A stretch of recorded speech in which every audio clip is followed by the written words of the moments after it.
Christian de Bourdon, bonsoir. Pouvez-vous vous présenter rapidement et nous dire ce que vous faites ici à Convergence 2015? Alors moi je suis fondateur de Spark News.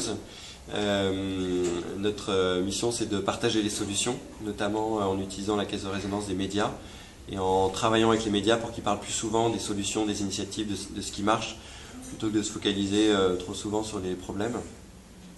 Une petite anecdote pour illustrer l'impact de ce qu'on fait.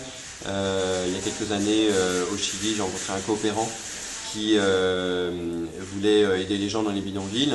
Il ne savait pas quoi faire et il tombe sur un article de Mohamed Younous qui parle du microcrédit dans les années 80, à l'époque où personne ne connaissait le microcrédit. Il a dupliqué la méthode au Chili en créant la première banque de microcrédit au Chili et qui a permis la création de près de 100 000 emplois. Et finalement, ce que moi j'ai réalisé plus tard, c'est que c'est pas ce type-là qui a créé 100 000 emplois, c'est le journaliste qui a écrit l'article. Et le plus intéressant dans cette histoire, c'est que le journaliste ne le sait même pas. Et c'est ce pouvoir créateur, démultiplicateur des médias qu'on a envie de valoriser et de développer.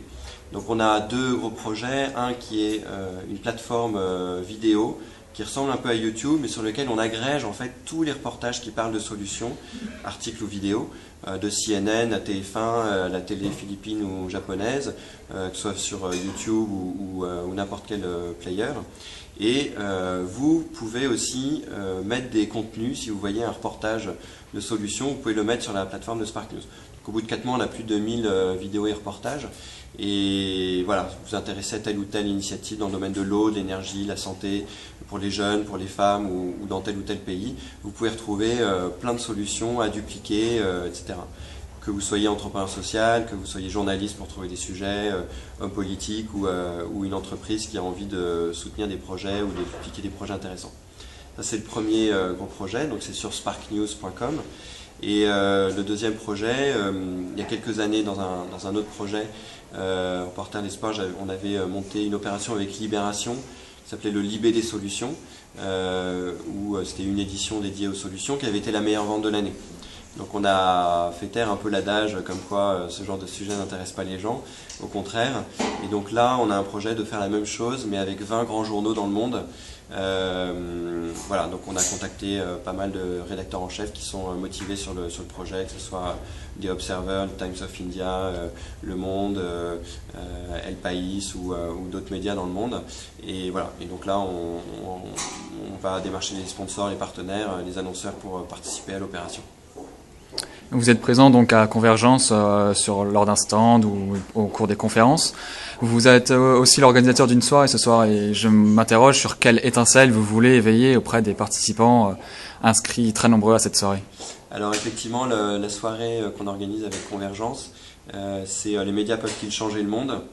Et on a demandé à des grands décideurs des médias, un des patrons de la rédaction du Monde, du Times of India, qui est le journal le plus lu en anglais dans le monde, ou de Reuters, de venir parler de leur expérience d'opération qui a fait évoluer les choses, qui est ce qu'on appelle l'impact journalism, c'est-à-dire du journalisme qui a un impact en alertant les gens sur les problèmes, mais en leur montrant aussi les solutions. Et un des intervenants ce soir, Rahul Kansal, qui est président exécutif au Times Group, qui édite le Times of India, va nous parler d'une opération qu'il a lancée pour créer la paix en fait entre le Pakistan et l'Inde, puisque c'est un de leurs gros enjeux. Ils ont fait toute une campagne Love Pakistan, Love India avec un partenaire pakistanais. Et ce qui est intéressant, c'est qu'avant cette campagne, en Inde, il y avait 59% des gens qui étaient en faveur de la paix. Et après cette campagne, il y avait 74%. Donc 15% de différence sur une population d'1 milliard, c'est un impact colossal.